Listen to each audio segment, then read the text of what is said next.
Channel 4 News, winner for Best Overall News Excellence.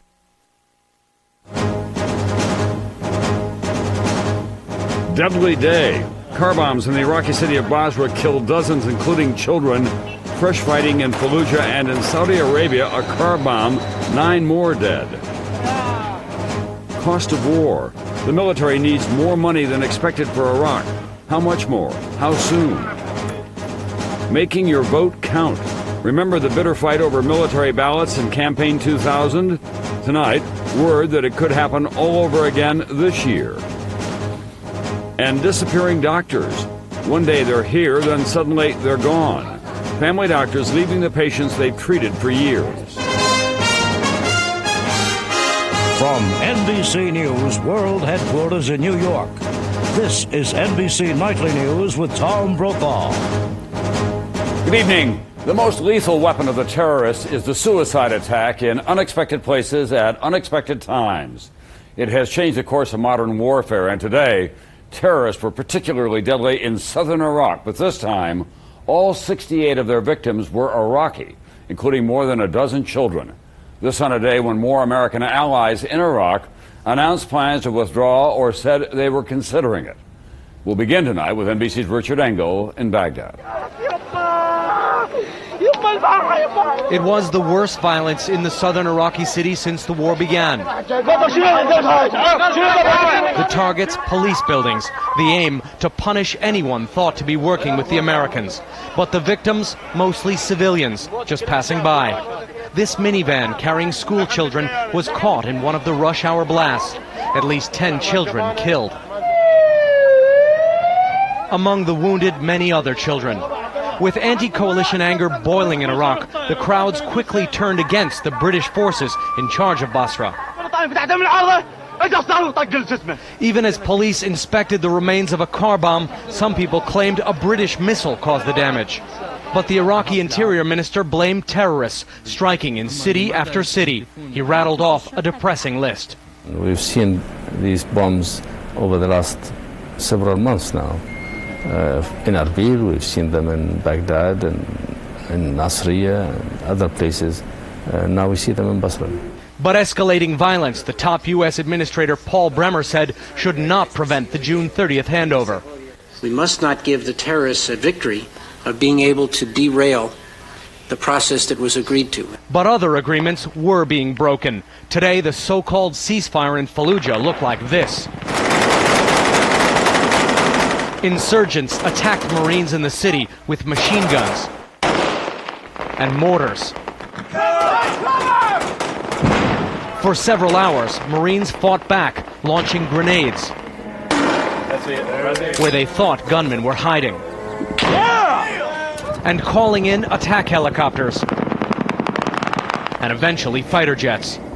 Commanders say if Fallujah continues to be a menace, they will launch another full-scale assault on the city. One of the main American conditions in Fallujah is that militants turn in their heavy weapons. The number of those weapons handed in today, 0. Richard Engel, NBC News, Baghdad.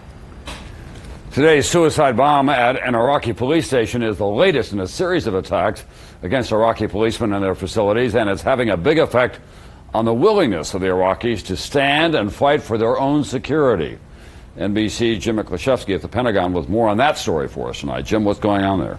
Tom, Major General Martin Dempsey in Iraq today said that many of those Iraqi security forces armed and trained by the U.S.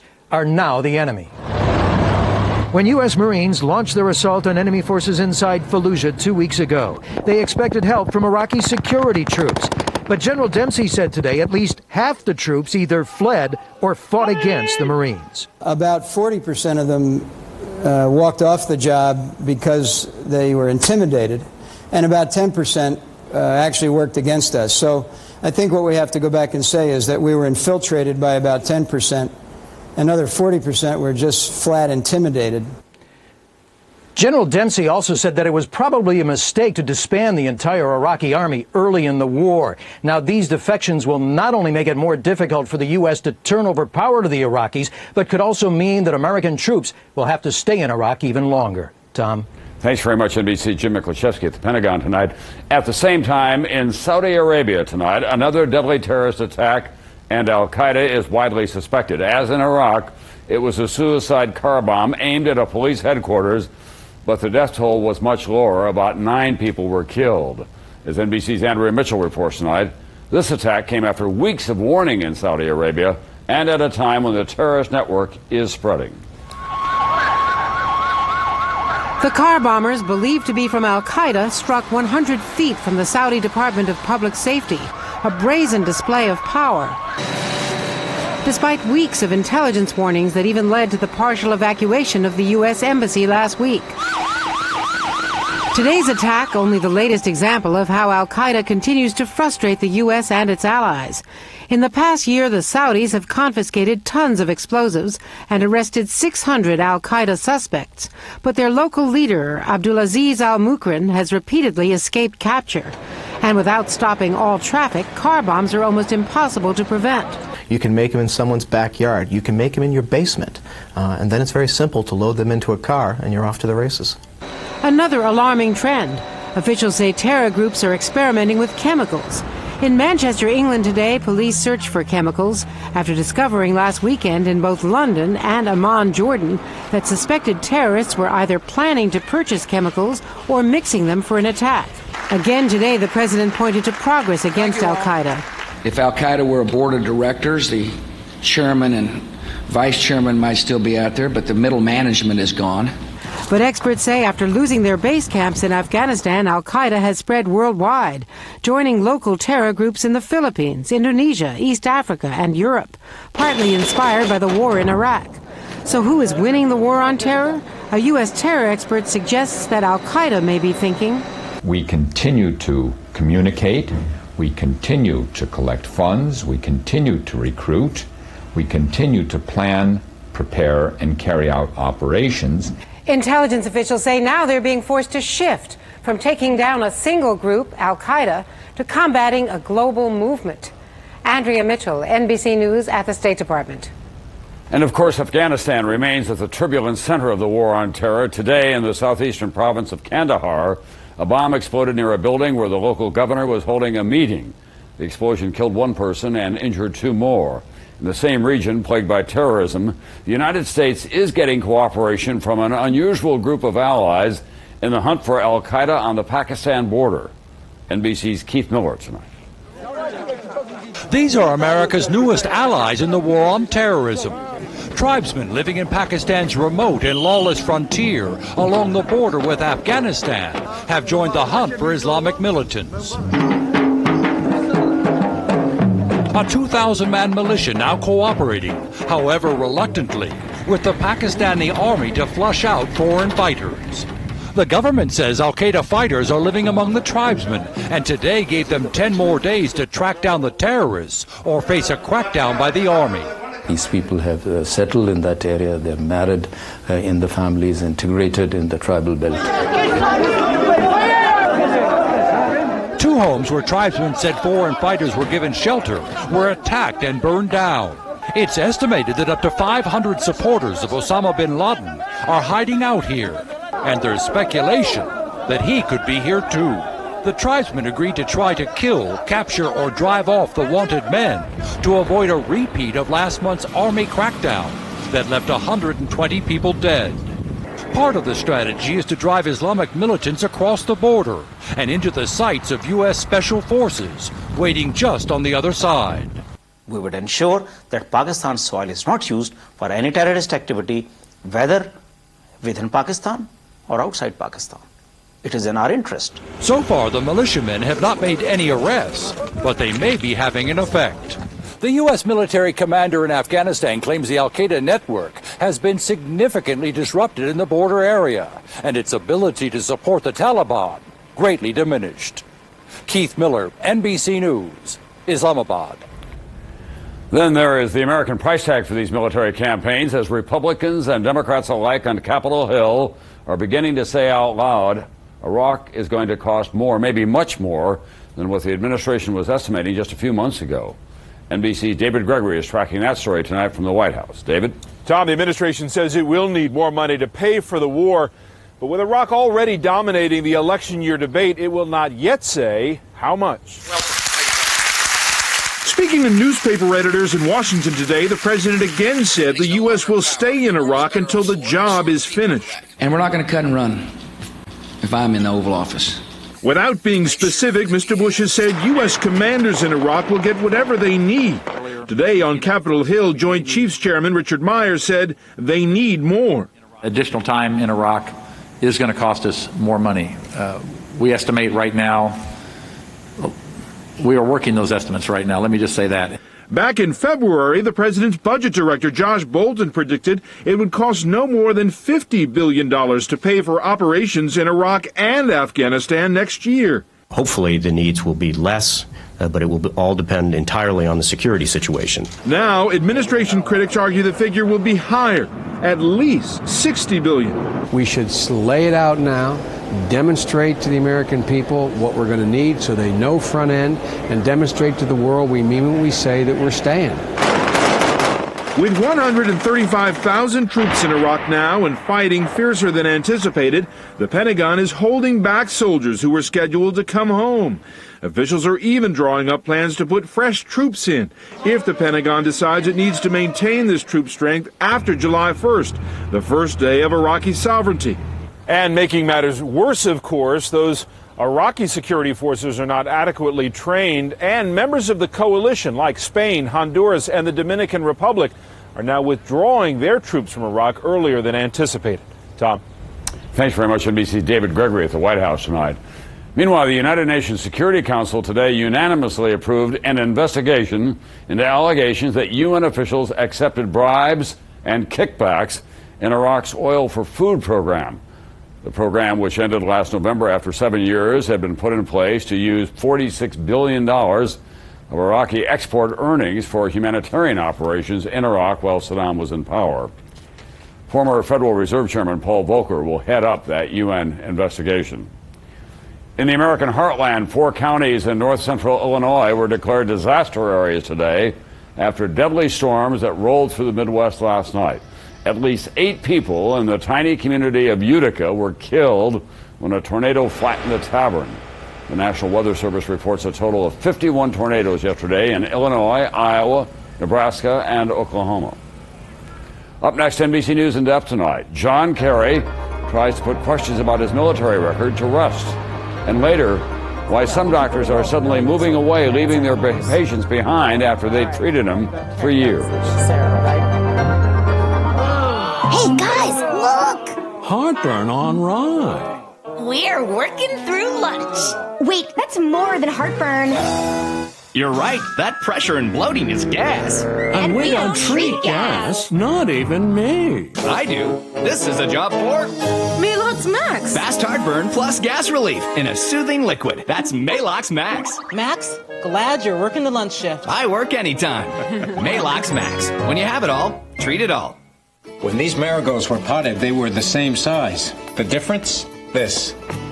Miracle Grow potting mix. Premium organic materials plus Miracle Grow plant food mixed in. So plants grow twice as big. Have you used Miracle Grow lately? Give Kids the World is a special place that brings children with life-threatening illnesses to Central Florida for a magical week-long vacation. Our whole purpose is to take the entire family out of that world of doctors and hospital visits, and through the wonderful compassion of Walmart and their associates, we're able to help thousands of children. So for 1 week, they can just be a kid again. And before you know it, they're just having the times of their lives. They're forgetting that they're sick. With Walmart support, we've imagined a child's world and then given it all to them.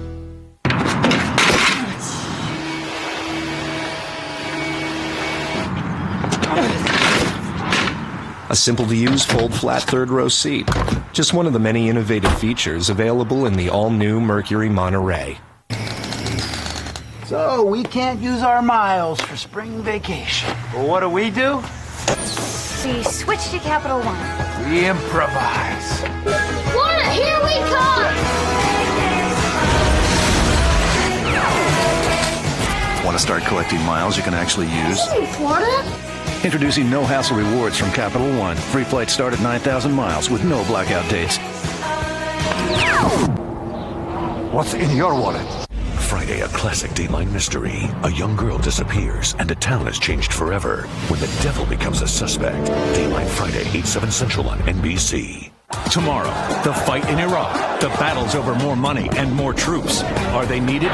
Who will pay? And who will fight? The War Report. Tomorrow on Today.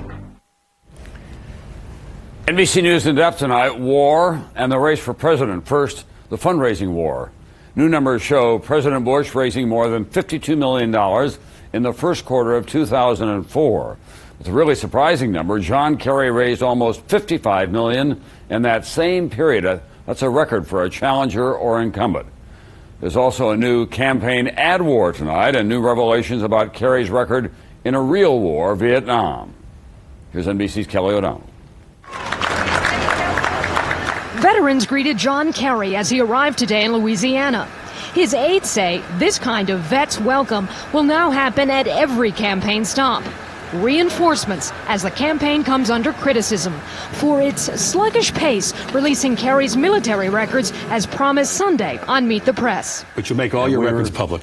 They are, and I want people to come and see them at the headquarters and take a look at them. But those records were not ready for inspection when a reporter checked Monday morning.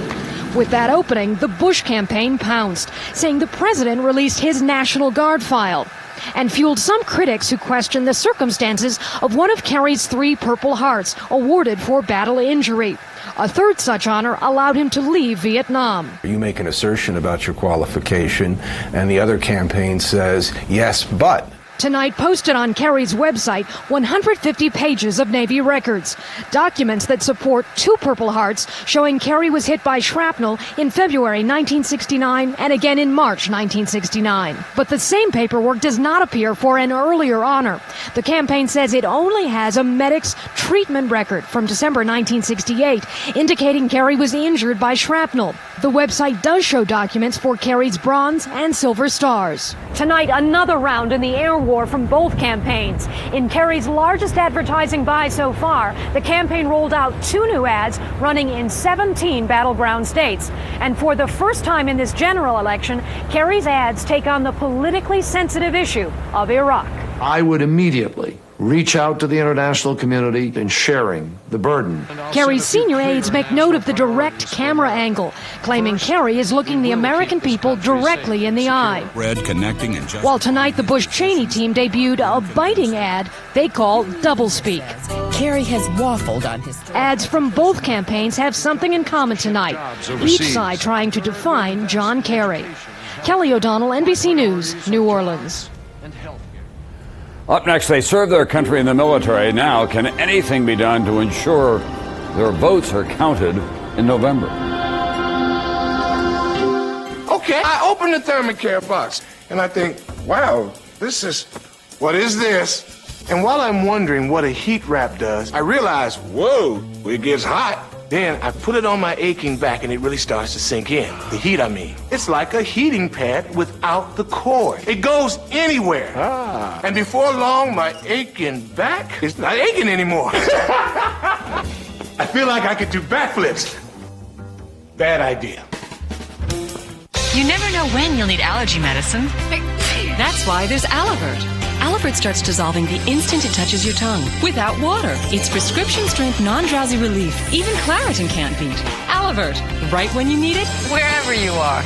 Did you know that the same Caltrate that helps fight bone loss may help your colon too? In a recent study, Caltrate helped reduce the risk of recurrent colon polyps, a major risk factor for colon cancer. Caltrate, for bone and colon health. They say to play the blues, you have to understand pain. Oh, she hurts me so bad. Diabetes can be very painful. Sticking my fingers, checking my blood sugar. It don't have to hurt. Less pain, less blood. On your fingers or your arm. One Touch Ultra. Results in 5 seconds. I can feel it way down in my shoes. To play the blues, you want to feel it here, not here. One Touch Ultra.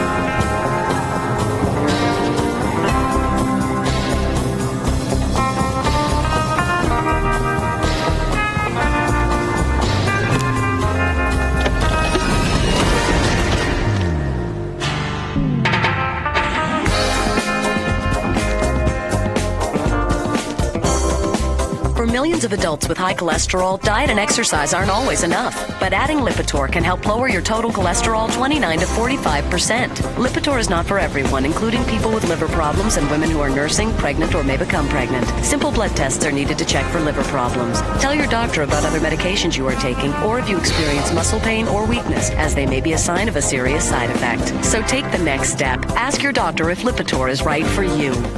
The White House is denying some things. Colin Powell is denying others. Bob Woodward sets the record straight about his new book, Hardball, tonight on MSNBC. Israeli tanks backed by helicopters moved into Gaza today, searching for militants who had fired rockets at Israeli towns and settlements. It was Israel's deadliest recent attack in Gaza. Israeli troops killed 9 Palestinians, among them 4 suspected gunmen. Back to American politics now, and a question. Why can't the United States military, which sends American troops around the world, figure out how to make sure that when those troops vote, their votes count? As NBC's Chip Reid explains tonight, the problem still appears to be in the mail. For troops overseas, mail call can make or break one's day. You're seeing everybody else getting packages and everything, and then you're waiting where your package is. But when military mail gets seriously backed up, it's not just morale that's threatened. It can be the right to vote, because even in this age of electronic communication, troops overseas still vote the old-fashioned way, by absentee ballot. It's a complex process. First, troops mail ballot requests to their home states. Then the ballot is mailed back to the war zone, where troops change addresses frequently. Finally, the ballot is filled out and sent home. The whole process can take months, and as many military voters found out in the 2000 presidential election, their ballots may arrive too late to be counted. I think it is absolutely essential that the people who are on the front line defending our way of life, defending our country, get mail from home and have an opportunity to vote. The Pentagon says it's working hard to solve the problem. My confidence is that our eligible voters will be able to vote, that they will be able to send their ballot to that local board, and it will be in a shape that will permit it to be counted. But a new government report says long-standing problems hampering mail delivery have not been resolved, and an internal Pentagon investigation found widespread confusion among troops about how to vote by absentee ballot. Retired Admiral Stephen Newsom says the solution is electronic voting. With sufficient time and money dedicated to this, voting time for military voters could be reduced from several months to several seconds. But earlier this year, the Pentagon scrapped an internet voting experiment after experts determined it wasn't secure. Now the Pentagon is urging overseas troops to vote early this fall so that men and women fighting for democracy in Iraq will have their votes counted back home. Chip Reid, NBC News, Washington. The chairman of the Federal Reserve, Alan Greenspan, said today that the economic recovery now has good momentum and that employers will have no choice but to hire more workers soon. He also signaled that interest rates will have to rise at some point, although he did not say when. Wall Street took that in stride today. The Dow was up about 3 points at the end of the day. NASDAQ, however, was up 17. I'll be right back. I'm worried that there are things that are going to burn me. I had butterflies. I was anxious. Open house, that's somebody else's job. I had to constantly be meeting people. My mom was always on the phone. A lot of confusing terms. Appraisals. I figured I could sell it on my own to save a little bit of money. She was just wacko. I don't even know enough to know that I don't know. If you're thinking about selling your home, you need some help. Ask your agent if they're a realtor, a member of the National Association of Realtors. For sale by owner, but not by this owner.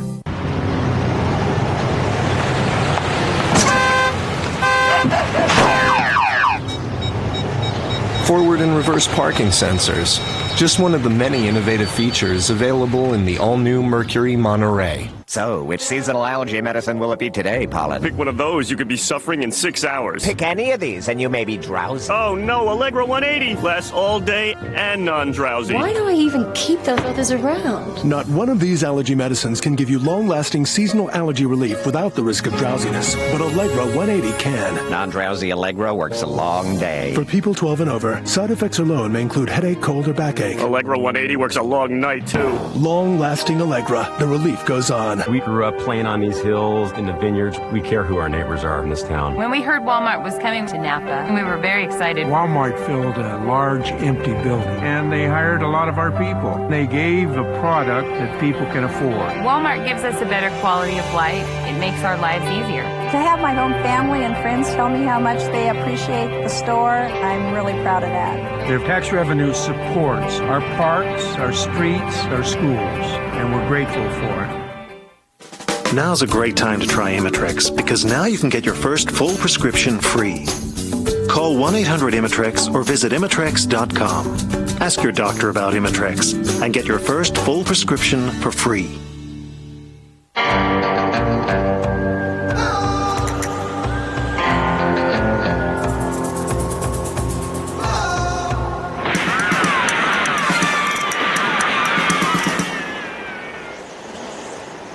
Roundup Pull and Spray. Just one pull lets you spray and spray, and it knocks out weeds in 24 hours. The leading imitator doesn't. Roundup knocks out weeds in 24 hours. Tonight at 6 on Channel 4 News.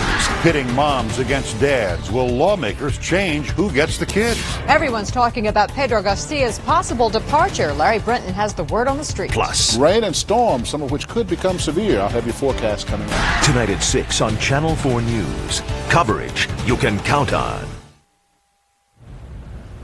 Ask almost any doctor in America about medical malpractice insurance, and you'll likely hear an angry protest about its cost. But there's another effect of all this that's just beginning to get attention. It's forcing a kind of medical migration, sending doctors away from their longtime patients, breaking still another traditional bond in American health care. NBC's Kevin Tibbles tonight. I'm good. How's that kiddo moving? Good. For Talia Mashiach, Dr. Barbara Robinson is more than just her OB-GYN. She's a trusted friend who safely guided her through 3 difficult pregnancies. Well, there's something we want to discuss, but despite their bond, the doctor probably won't deliver her 4th child due in mid-July. We feel like we're helpless. What can we do? He's sleeping. After 17 years of delivering babies and watching them grow up, Dr. Robinson has made the emotionally difficult decision to move away. It's just so much fun to follow them for all these years. And then poof, I'm gone. It'll be very difficult for me to have somebody else just come in, especially at that point. It's a complete stranger. There's a desk that's... By July 1st, Robinson and her 2 colleagues will have left their 6,000 patient practice in Niles, Illinois, and moved nearly an hour away across state lines to Kenosha, Wisconsin. This is going to be an exam room, and we're going The doctors say they can no longer afford to pay skyrocketing malpractice premiums. Their combined insurance has leapt 48% to $510,000 a year. In Wisconsin, they'll pay just $50,000. Healthcare experts cite multi-million-dollar lawsuits, the high cost of healthcare, a move by insurance companies to recoup investment losses, and the failure of insurance regulation in many states as the primary causes of the spike in malpractice premiums. Doctors are making similar decisions to move throughout the country, especially in states with weak insurance regulation. More and more of them are actually leaving, especially in areas where they can stay within the same metropolitan area but simply cross state lines. The American Medical Association says Illinois is one of 19 states facing a full-blown crisis over malpractice premiums. Hardest hit, high-risk specialties like OB-GYN. To avoid leaving Illinois, Robinson and her colleagues struggled with cutting services and increasing patient load. Well, we're not volume-type people. As her due date looms, Talia is lobbying her insurance company to pay for continued care by Dr. Robinson in Wisconsin. I know that I'm never going to be able to find someone to replace her. Trying to preserve a relationship with a doctor who's now more like a member of the family. Kevin Tibbles, NBC News, Chicago. That's Nightly News for Wednesday. I'm Tom Brokaw. I'll see you back here tomorrow night.